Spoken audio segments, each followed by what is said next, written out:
Dear Donald, thank you, first of all, for bringing us here to your hometown, Gdańsk. And indeed, this Solidarity Center is truly inspiring. The brave men and women of Solidarność that led the peaceful transition to democracy, they stood against oppression imposed from Moscow so that their children could grow up in a free country. And it was them who anchored Poland in the democratic values of freedom, the rule of law, the human rights, which are the very foundation of the European Union.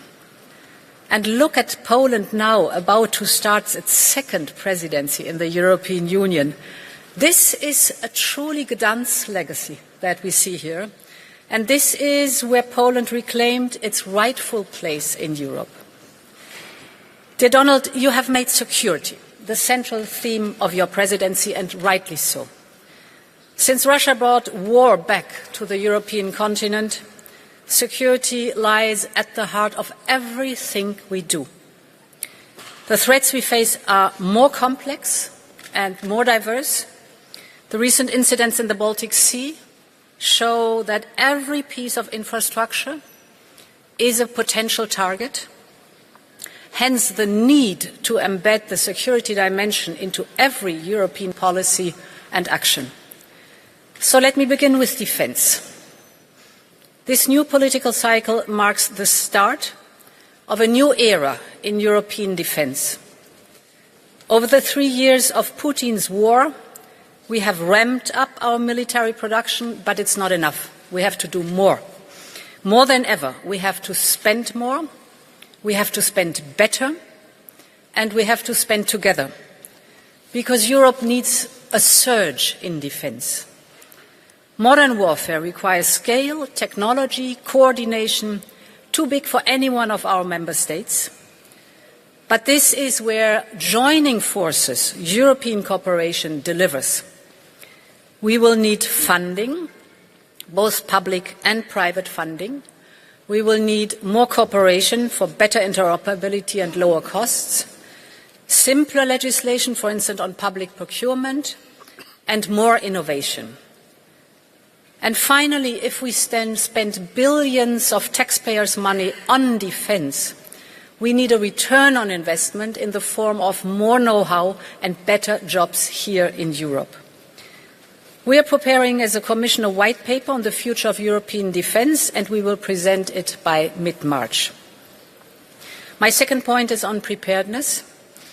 Preparedness must guide us in all our actions to proactively address the full spectrum of threats. If we build on the Niinistö report, we will soon propose a preparedness union strategy, because preparedness must be reflected in every policy. And it also means tackling hybrid threats. I know that Poland is under great pressure from the hybrid attacks of the regime, Belarus and Russia. They cynically exploit human despair. They lure migrants to the border with the cooperation of smugglers and traffickers and criminal networks. And this is not just a bilateral issue for Poland alone to deal with it. This is a European challenge, so it needs a European solution. Because it is us, the Europeans, to decide who comes to Europe and under what circumstances, and not Lukashenko or Putin with the help of smugglers and traffickers. Indeed, we have to increase the common funding for defence and the hybrid threats. And we have discussed in our orientation day with the European Council the possibility to give more space for national budgets to increase defence expenditure, but also to fight hybrid threats. The second thought that we might need together common European funding, but also the fact that we will need more funding from the banking sector, the European Investment Bank, but also the private banking sector.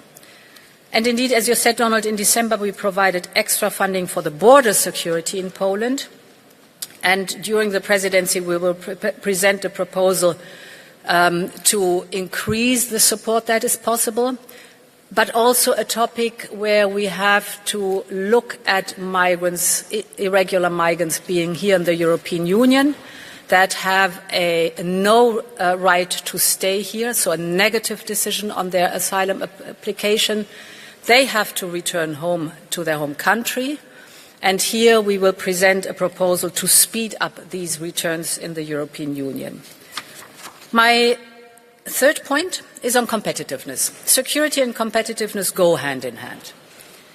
A strong economy makes us more resilient to global shocks, less vulnerable to coercion or dependence.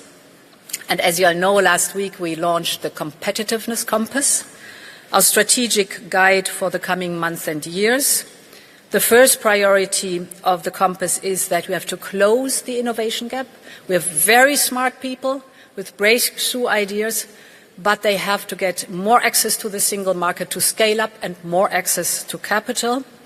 Specifically, if it comes to artificial intelligence, we have to make sure that smart companies can really work with the European single market, our best and biggest asset.